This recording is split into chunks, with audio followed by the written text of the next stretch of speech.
දෙයටත් දැඩි ලෝභයක් දක්වනවා. ඒවා කොහොම හරි මගේ කරලා අල්ලගන්න බලනවා. එතකොට අන්සතු සැපතක් දැකදල ලොබිනේ උන්ට නොවීමට වේයයි සිටිනේ.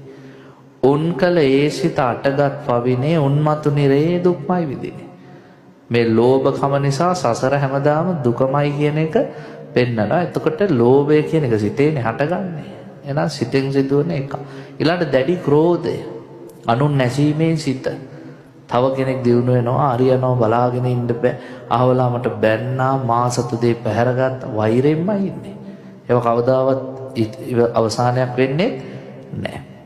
ඊළඟට මිත්‍යා දෘෂ්ටිය තුල වැරදි අදහස් ගැනීම නිසා මෙලොවක් නැහැ පරලොවක් නැහැ දන් දීමේ විපාක නැහැ ඕපපාතික සත්‍යෝ නැහැ අම්මට සලකලා වැඩක් නැහැ තාත්තට සලකලා වැඩක් නැහැ මොනවද මේ කතා ආන් ඒව තමයි මිත්‍යා දෘෂ්ටි ගණයට වැටෙන්නේ. ඔය ටික නොකර හිටියොත් දස කුසලයේ වැඩෙනවා.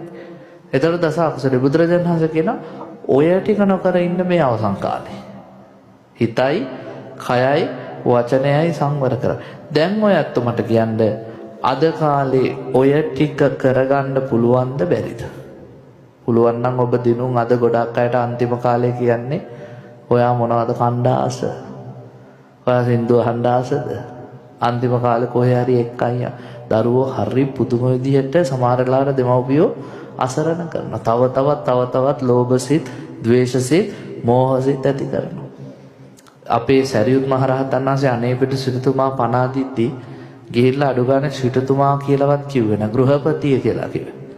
ගෘහපතිය මේ සියල්ල අනිත්‍යයි කියලා දකින්න. මේ ඇහැ කන නාසය දිව ශරීරය අයිති නෑ කියලා දකින්න. මේ රූප, ශබ්ද, ගන්ධ, රස, ස්පර්ශ මොකටවත් ඇලෙන්න එපා. ඇසේ විඥාණයට, කනේ විඥාණයට, නාසයේ, දිවේ ශරීරේ විඥාණයටවත් ඇලෙන්න. ඊළඟට කියනවා පඨවි, ආපෝ, තේජෝ, වායෝ ධාතුවකටවත් ඇලෙන්න එපා. මෙලොවට ඇලෙන්නත් එපා, පරලොවට ඇලෙන්නත් එපා. කිසිම දෙයකට ඇලෙන්නේ නැති කෙනෙක් වගේ යන්න. හැබැයි අද කියන්නේ කොහොමද? බලන්නකො ලොකු ගයක් ඔයා හැදුවා. දරුමල්ලොත් ඉන්නවා ගොඩක්. මිනිස්සු කියන්නේත් එහෙනම් ඩුබායි වල දුවත් ඇවිල්ලා, එංගලන්තේ ඉන්න නංගිත් ඇවිල්ලා, කුවේට් වල ඉන්න පුංචි අම්මත් ඔක්කොම බලන්නකො අපි ඔක්කොම ඉන්න ඔයා යන්න එපා කියනවා. නේ? තව තවත් සසරට බැඳී. බුදුරජාණන් වහන්සේ කියනවා හැම මොහොතකම යාට හිත සංවර කරන්න උදව් කරන්න. මේ සියල්ල අනිත්‍යයි. කවදා හරි දාලා යන්න වෙනවා. කාටවත් වෛර කරන්න එපා. සමහරු මරණ මංචකෙත් කියන මං ණයෙක් පොණගෙක් කළා හරි ඇවිල්ලා උඹලව කන